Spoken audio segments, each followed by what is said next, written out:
Hi everyone, welcome back to Michelle Reads and Vlogs, and today's video is a little bit different to what I would normally film. So normally obviously do a lot of unboxings, or sometimes I talk about like upcoming books, what books I've read, and today is a bit more of a story. So I'm going to tell you why I decided not to open an independent bookshop.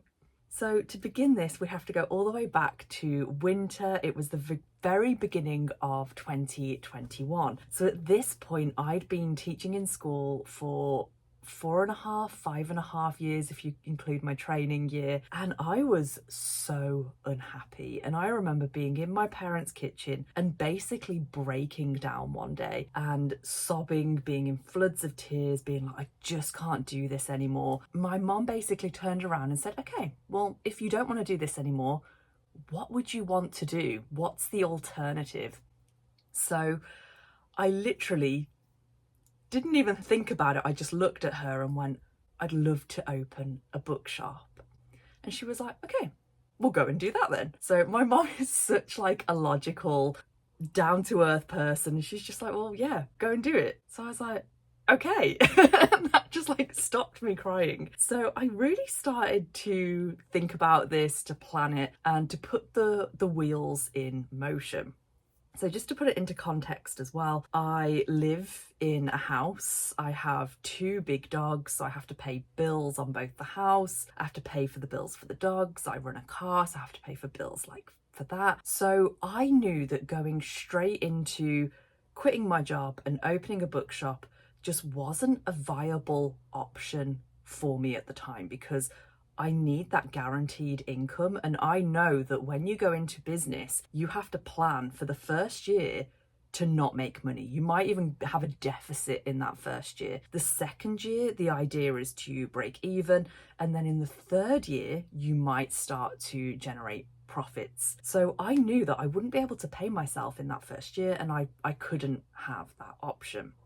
So I thought, I'll start towards it. So I gave him my notice for teaching. So in the UK, you have to give notice of a term. So that can be a long period of time. So I planned to leave at the end of summer in July 2021, which is what I did. And I thought I'll do tutoring, I'll do private tuition online to make money. I think I'd been doing it as a side hustle on a Saturday. I'd had like 2 or 3 students for, I think, 3 or 4 years at that point anyway. So I was already tutoring. I knew how to tutor. I knew what to do. I was working through a website. So I was like, okay, I'll pick up more tutoring. I'll go tutoring full time, and I will start the book business on the side.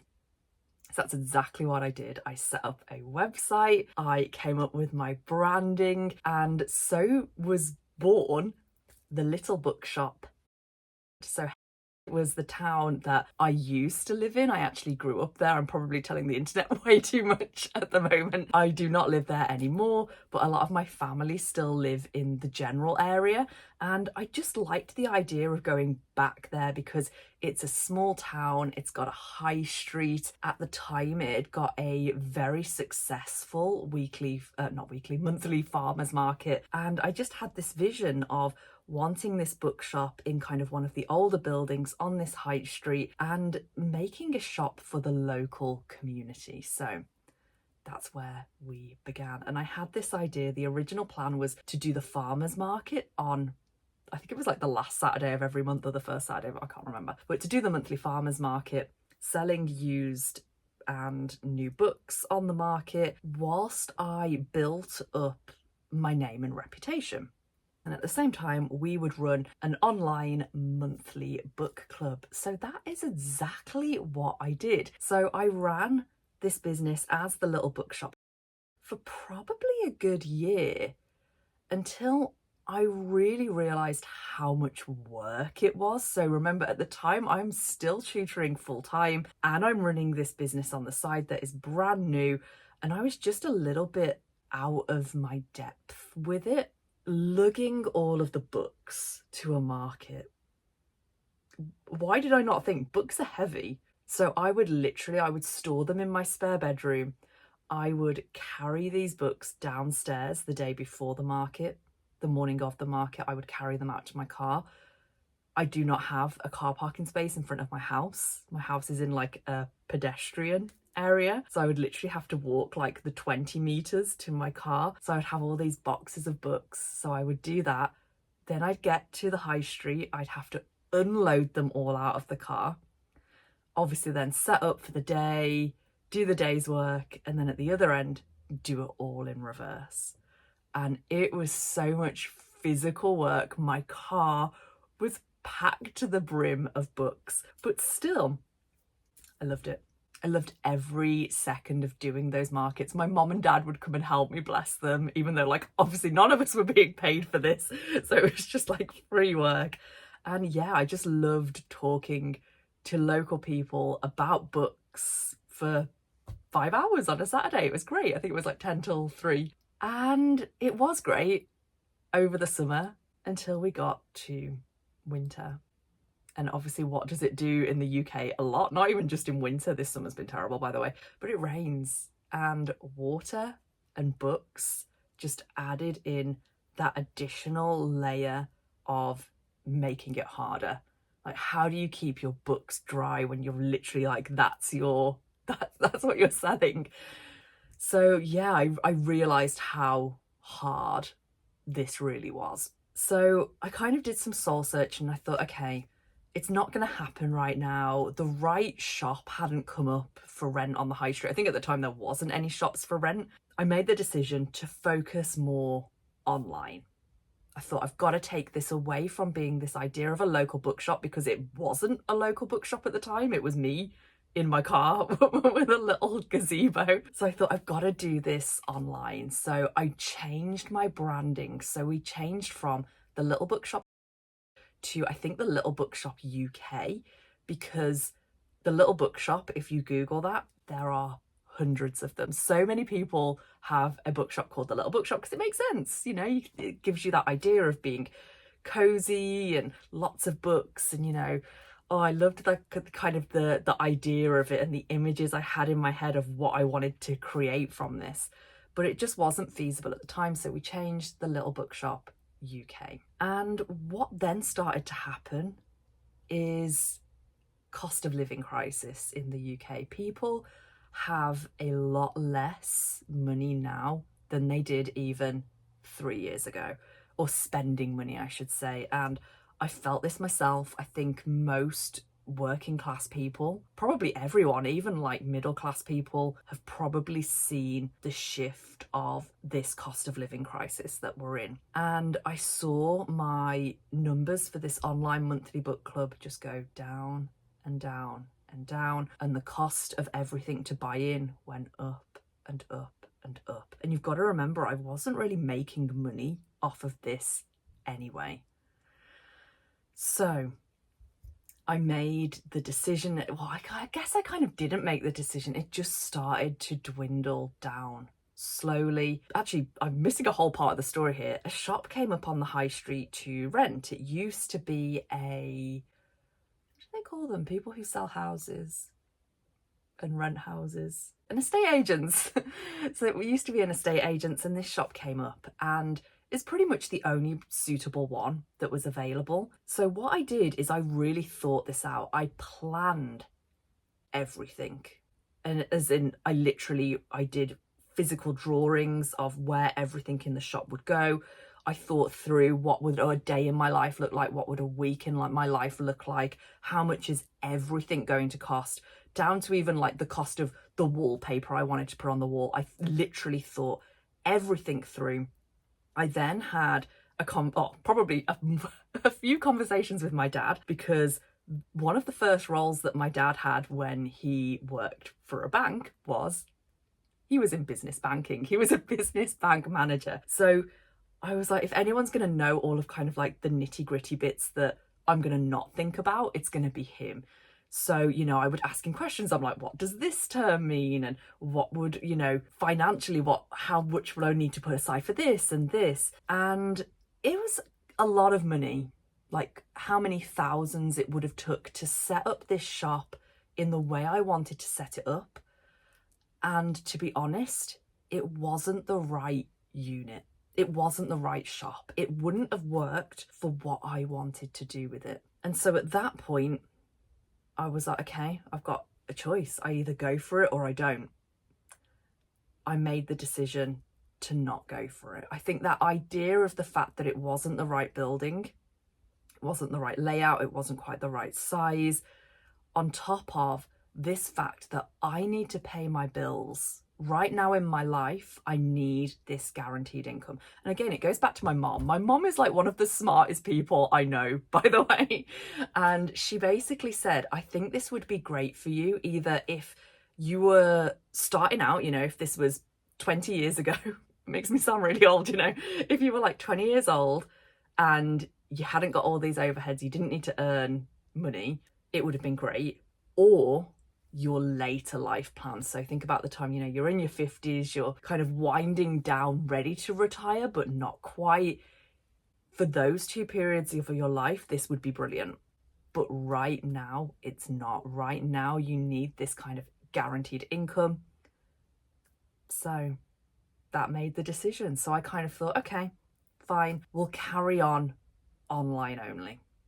And as I said, at the time, even online, it was all starting to just quieten down. There was no buzz. My social media wasn't doing great. I just didn't have the time to put into it. I was so busy with the rest of my life. I did not dedicate the time that I wanted to that book club, to the social media, to the website, to the products. I'd stopped doing the markets. And it was just slowly getting quieter and quieter. Then a couple of things happened. One, I found out somebody else was opening a bookshop on the high street in that same unit that I'd looked at. And it kind of hit me. It's like one of those moments where like your heart just sinks in your chest. It took a while. It was a really weird feeling because on one hand, I wished them the best. I want them to do well. But on the other hand, I was like, this was my dream and now it's not. Now it's kind of gone. So yeah, really weird feelings. They opened their bookshop and it's still open today, which is great. I've been there a few times. And as I say, I wish them all the best because even though it wasn't viable for me at the time, it's probably viable for them. So as I said, at the same time, I was still doing the book club, dwindling down. And it got to a point where I was a little bit late with getting the books in, sending them out. I went onto my website to check, whose payments have gone through, who's getting the book this month. And I realised that none of the payments had been taken, or only a couple had, because my website had stopped taking payments. I had been sent emails to go in and to confirm something on there. I can't even remember what it was, some kind of information. And they'd sent warning emails, you've got 28 days to go on and do this, or you risk losing, your subscriptions and being able to take payments. You've got 3 weeks, you've got 2 weeks, you've got 10 days, you've got a week. They'd sent all these and I just hadn't even logged into my email to see them. I'd been thinking for a while, I hadn't been able to put the effort into this business as I wanted to. And it almost felt to me at that time like a sign. I was like, I can either go set everything back up on the website, which I did, but I was like, I could go to all the people and be like, oh, you need to resubscribe, or we can just let it go here. Do you know what? It only took me a couple of hours of thinking it through to say, this is it. I think this is the natural end of the bookshop. So I'm trying to think when that was. I think it was just over a year ago now, maybe. Everything's now shut down online. The website does not exist anymore. So if you go to the website, you won't go on anything. Interestingly, my Instagram is still there. I don't know if I closed the Facebook page, and I still get people joining the page, even though I haven't posted in like a year. It's still there. Where that brings me to now, and this is why I started back on YouTube, because if you look back at my videos, I started this a few years ago. I did a few videos and then kind of realised I, again, didn't have the time for it. It wasn't my passion. I stopped. And then, yeah, last August, after the bookshop had stopped, I was like, okay, I should go back to sharing my joy of books on the internet instead, because I'm not going to have the shop to do this. The reason why I've kept the socials open is because I kind of keep in mind what my mom said about this could be your end of your working career. So the dream hasn't fully gone. Maybe one day I will go back with this idea of opening an independent bookshop. At the moment, the dream has kind of changed a little bit because obviously the high street there now has their little cozy bookshop. They don't need another one. But there is Lichfield, which is a city that's close by that is brilliant for bars, eating out, drinking out. And I love this idea of having basically a bar, like a swanky bar that's also a bookshop. So maybe that might happen, but it's not happening now. Now I'm just focusing on my tuition, which I've been doing for 3 years full time, which blows my mind. It does not feel like that long. So I'm focusing on that, which is obviously my full job. And then I'm going to keep on with the YouTube to have that outlet of talking about books, sharing the joy of books with like-minded people in a community. It's just not quite the like-minded people of the community that I thought about 4 years ago. And that's it. That's my story. I feel like I should have more to say here, but that's kind of it. That's the story done. I still have all of the book club books. So I kept one of every book. I think other than the Maid by Nita Prose, I didn't have a spare paperback of that, so I just kept my hardback. Other than that, I've got one of every book. So I'm going to make sure it's on screen so that you can see how many months we did this for. I am still proud of myself. I don't feel like a failure like I thought I would. You know, you think, oh, it didn't work out, so therefore it failed. But it didn't. I learned so much about the business, even during that short period of time. I've now got a better insight of what I would do next time or what I wouldn't do. So I think that information is valuable. And on top of that, I also have all of these brilliant memories of just talking to people in the community, talking to the loyal book club subscribers who were there, some of them through the whole thing. Some of them literally had every book from the beginning to the end. And it was a community, and I enjoyed that. I enjoyed that time. I enjoyed the time with my family. As I said, on the market, my mom and dad would come down and help me, and other family members would pop by just to say hello. And I remember the good times there. So it failed, but it wasn't a failure. So that is my insight into starting a physical book business. If you've got any questions about this, feel free to ask them down in the comments, because it is unusual. I realize that not many people have this dream and then don't really go for it, but then don't do it. Like, most people just open a bookshop, and what I did was a little bit unique. Some people might say silly, naive, I don't know, but it was an experience. So anyway, yeah, any questions, feel free to ask them down in the comments. Otherwise, I hope that you're well, whatever you're doing, wherever you are. Have a wonderful rest of your day, and I will see you next time. Bye.